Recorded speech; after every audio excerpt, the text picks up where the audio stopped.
लीजिए सुनिए, देवकीनंदन खत्री के लिखे उपन्यास चंद्रकांता संतति के 9वें भाग के 9वें बयान को मेरी यानी समीर गोस्वामी की आवाज में। आधी रात का समय है। चांदनी खिली हुई है। मौसम में पूरा पूरा फर्क पड़ गया है।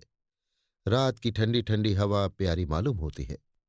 ऐसे में उस सड़क पर जो काशी से जमानिया की तरफ गई है, दो मुसाफिर धीरे धीरे काशी की तरफ जा रहे हैं। ये दोनों मुसाफिर साधारण नहीं है, बल्कि अमीर बहादुर और दिलावर मालूम पड़ते हैं।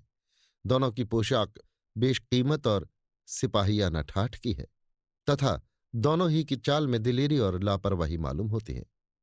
खंजर, कटार, तलवार, तीर, कमान और कमंद से दोनों ही सजे हुए हैं और इस समय मस्तानी चाल से धीरे धीरे टहलते हुए जा रहे हैं।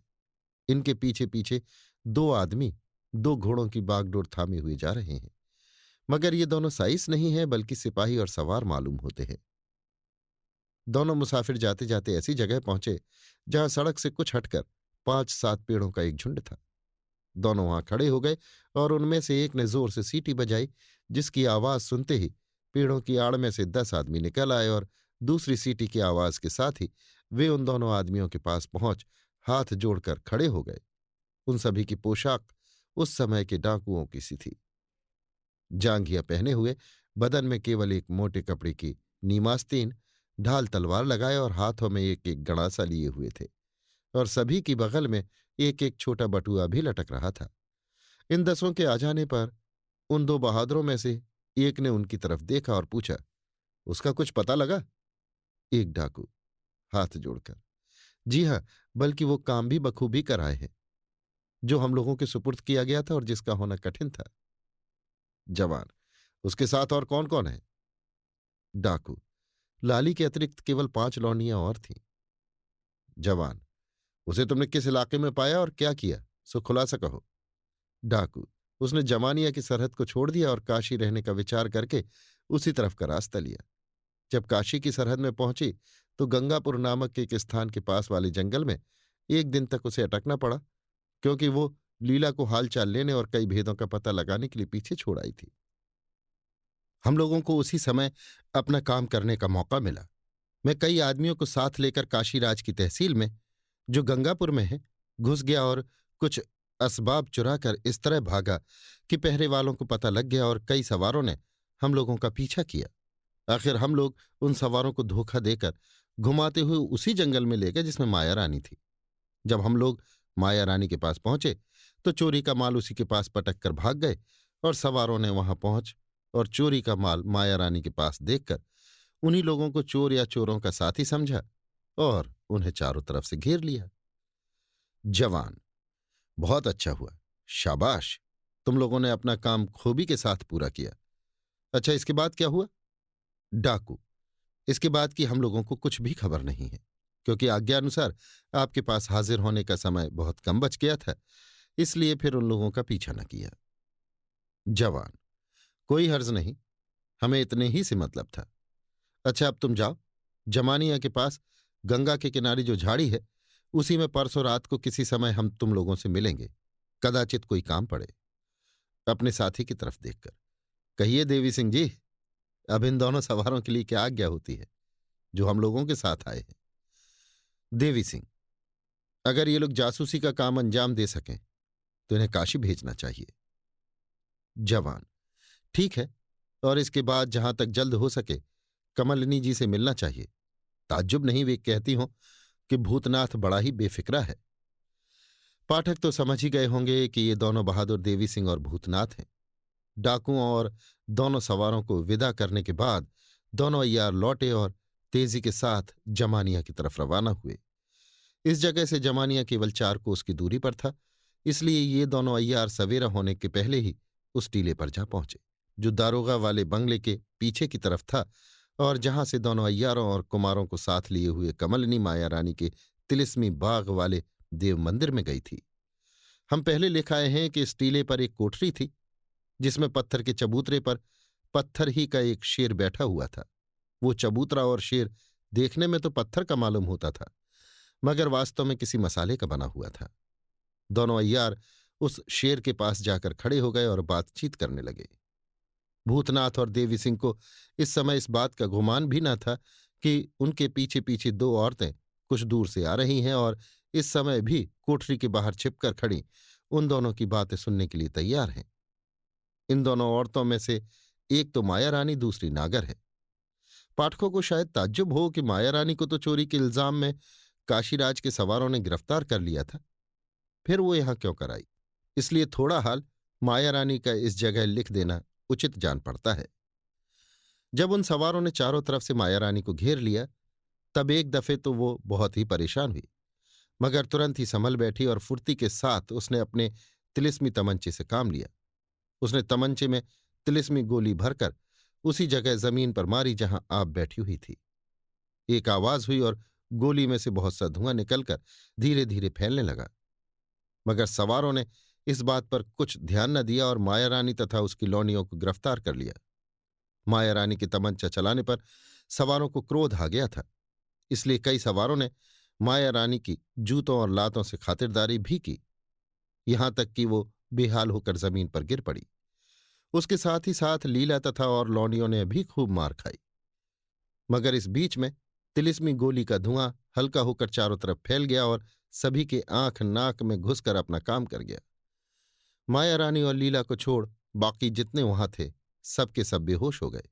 न सवारों को दीन दुनिया की खबर रही और न माया रानी की लौंडियों को तन बदन की सुध रही। पाठकों को याद होगा कि बेहोशी का असर न होने के लिए माया रानी ने तिलिस्मी अर्क पी लिया था और वही अर्क लीला को पिलाया था। अभी तक इस अर्क का असर बाकी था जिसने माया रानी और लीला को बेहोश होने से बचाया। मार के सदमे से आधी घड़ी तक तो माया रानी में उठने की सामर्थ्य न रही। इसके बाद जान के खौफ से वो किसी तरह उठी और लीला को साथ लेकर वहां से भागी।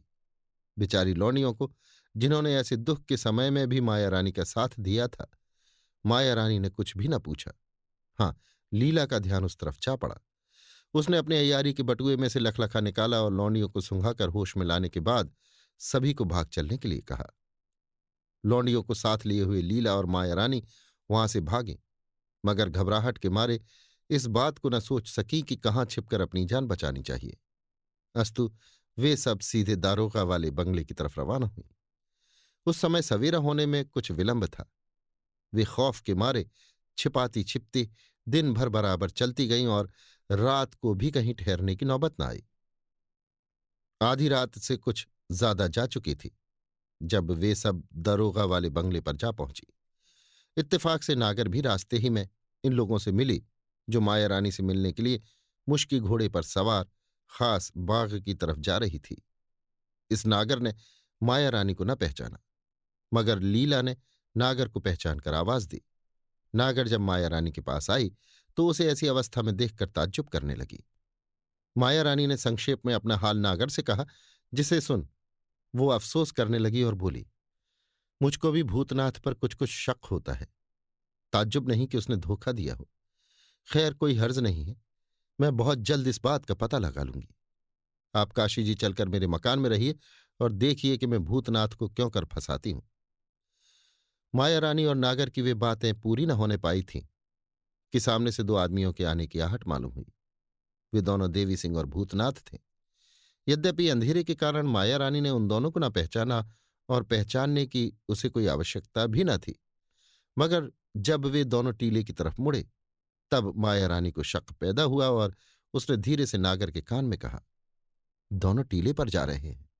इससे मालूम होता है कि कमलिनी के साथी हैं, क्योंकि उस टीले पर बिना जानकार आदमी के और कोई इस समय कदापि न जाएगा। नागर, हाँ, मुझे भी यही शक होता है कि ये दोनों कमलिनी के साथी या बीरेंद्र सिंह के अय्यार हैं, और ताज्जुब नहीं कि आपके तिलिस्मी बाग में जाने की नीयत से उस टीले पर जा रहे हों, क्योंकि बाबा जी की जुबानी मैं कई दफे सुन चुकी हूं कि तिलिस्मी बाग में जाने के लिए इस टीले पर से भी एक रास्ता है। माया रानी, हाँ, ये तो मैं भी जानती हूं कि इस टीले पर से मेरे तिलिस्मी बाग में जाने का रास्ता है, मगर इस राह से क्यों कर जाया जा सकता है इसकी मुझे खबर नहीं है। ताज्जुब नहीं कि खून से लिखी किताब की बदौलत कमलनी को इन सब रास्तों का हाल मालूम हो गया हो, क्योंकि वो किताब नानक और भूतनाथ की बदौलत कमलनी के हाथ पहुंची ही होगी। नागर, बेशक ऐसा ही है। खैर चलिए इन दोनों के पीछे पीछे चले। ताज्जुब नहीं कि बहुत सी बातों का पता लग जाए। इसके बाद माया रानी केवल नागर को साथ लिए भूतनाथ और देवी सिंह के पीछे पीछे छिपकर टीले पर गई, और जब वे दोनों अय्यार कोठरी के अंदर घुसे तो बाहर छिपकर भूतनाथ तथा देवी सिंह आपस में जो बातें करने लगे उन्हें सुनने लगी, जैसा कि हम ऊपर लिखाए हैं। उस चबूतरे पर बैठे हुए शेर के पास खड़े होकर भूतनाथ और देवी सिंह नीचे लिखी बातें करने लगे। भूतनाथ शेर के सिर पर हाथ रखकर, तिलिस्म के चौथे दर्जे में जो देव मंदिर है उसमें जाने का यही रास्ता है। देवी सिंह, क्या राजा गोपाल सिंह से वहां मुलाकात होगी? भूतनाथ, अवश्य, बल्कि कमलिनी, लाडली और दोनों कुमार भी वहां मौजूद होंगे। देवी सिंह, इस दरवाजे के खोलने की तरकीब राजा गोपाल सिंह ने आपको बता दी? भूतनाथ, हाँ, राजा गोपाल सिंह और कमलिनी ने ही दरवाजे के खोलने की तरकीब बताई थी, मगर ये रास्ता बड़ा ही खतरनाक है। अच्छा, अब मैं दरवाजा खोलता हूं। इतना कहकर भूतनाथ ने शेर की बाईं आंख में उंगली डाली। आंख अंदर की तरफ घुस गई और इसके साथ ही शेर ने मुंह खोल दिया। भूतनाथ ने दूसरा हाथ शेर के मुंह में डाला और कोई पेंच घुमाया, जिससे उस चबूतरे के आगे वाला पत्थर हटकर जमीन के साथ सट गया जिस पर शेर बैठा हुआ था, और नीचे उतरने के लिए रास्ता मालूम पड़ने लगा। देवी सिंह ने बत्ती जलाने का इरादा किया, मगर भूतनाथ ने मना किया और कहा कि नहीं, तुम चुपचाप मेरे पीछे पीछे चले आओ। नीचे उतर जाने के बाद बत्ती जलावेंगे। आगे आगे भूतनाथ और पीछे पीछे देवी सिंह।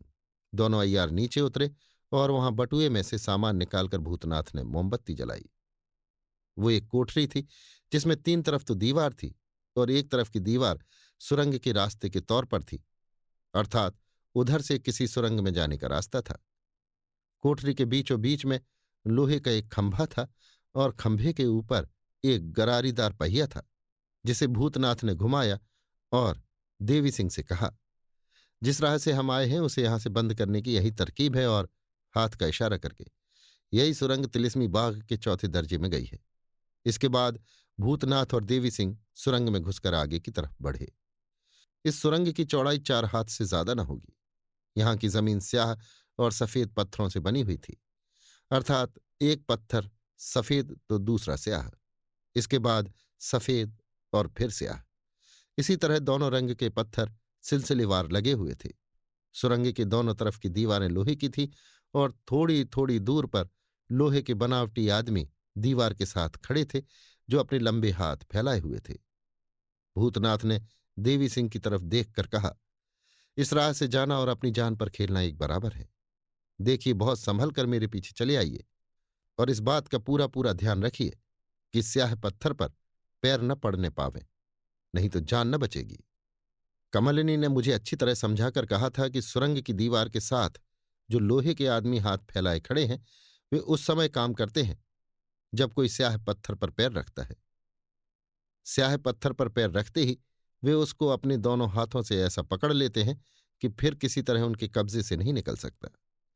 मैं समझता हूं कि इस सुरंग में कई आदमी धोखे में पड़कर मारे गए होंगे, इसलिए उचित है कि मेरे और तुम्हारे दोनों के हाथ में एक एक मोमबत्ती रहे।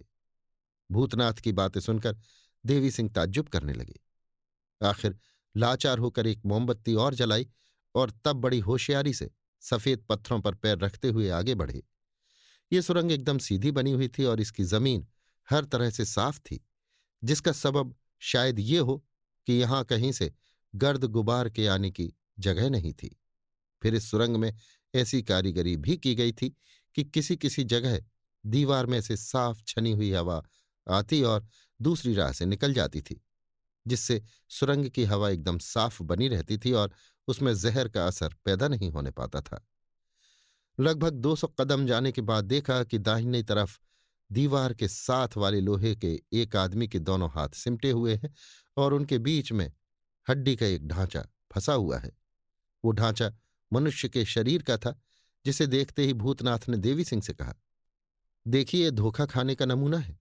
कोई अनजान आदमी सुरंग में आकर जान दे बैठा है। अनजान कैसे कहें, क्योंकि यहां तक तो आ ही चुका था, शायद धोखा खा गया हो। दोनों अय्यार ताज्जुब से उस पंजर को देखने लगे, पर इसी समय एकाएक देवी सिंह की निगाह पीछे की तरफ, जिधर से ये दोनों आए थे, जा पड़ी और एक रोशनी देख देवी सिंह ने ताज्जुब के साथ भूतनाथ से कहा, देखिए तो वो रोशनी कैसी है? भूतनाथ, बत्ती के आगे हाथ रखकर और गौर से रोशनी की तरफ देखकर। कोई आ रहा है। देवी सिंह। दो औरतें मालूम पड़ती हैं। भूतनाथ। ठीक है, शायद लाडली और कमलनी जी हों, क्योंकि सिवाय जानकार के और कोई तो इस सुरंग में आ नहीं सकता। देवी सिंह। मुझे तो विश्वास नहीं होता कि वे कमलिनी और लाडली होंगी। भूतनाथ। शक तो मुझे भी होता है। खैर, चलकर देख ही क्यों न लें। भूतनाथ और देवी सिंह दोनों फिर पीछे की तरफ लौटे, अर्थात उस रोशनी की तरफ बढ़े जो यकायक दिखाई दी थी। दो ही कदम बढ़े होंगे कि कोई चीज उनके सामने जमीन पर आकर गिरी और पटाखे की सी आवाज हुई। इसके साथ ही उसमें से बेहोशी पैदा करने वाला जहरीला धुआं निकला। वो तिलिस्मी गोली थी जो माया रानी ने तिलिस्मी तमंचे में भरकर भूतनाथ और देवी सिंह की तरफ चलाई थी। भूतनाथ और देवी सिंह इस गुमान में पीछे की तरफ हटे थे कि शायद वो रोशनी कमलनी और लाडली के साथ हो, मगर वास्तव में ये दोनों माया रानी और नागर थी, जिन्होंने छिपकर भूतनाथ और देवी सिंह की बातें सुनी थी। जब दोनों अय्यार शेर वाला दरवाजा खोलकर तहखाने में उतर गए थे, तो चरखा चलाकर दरवाजा बंद करने के पहले ही ये दोनों भी दरवाजे के अंदर घुसकर दो चार सीढ़ी नीचे उतर आई थीं और इन्होंने वे बातें भी सुन ली थीं जो नीचे उतर जाने के बाद देवी सिंह और भूतनाथ में हुई। अभी आप सुन रहे थे देवकीनंदन खत्री के लिखे उपन्यास चंद्रकांता संतति के 9वें भाग के 9वें बयान को मेरी यानी समीर गोस्वामी की आवाज में।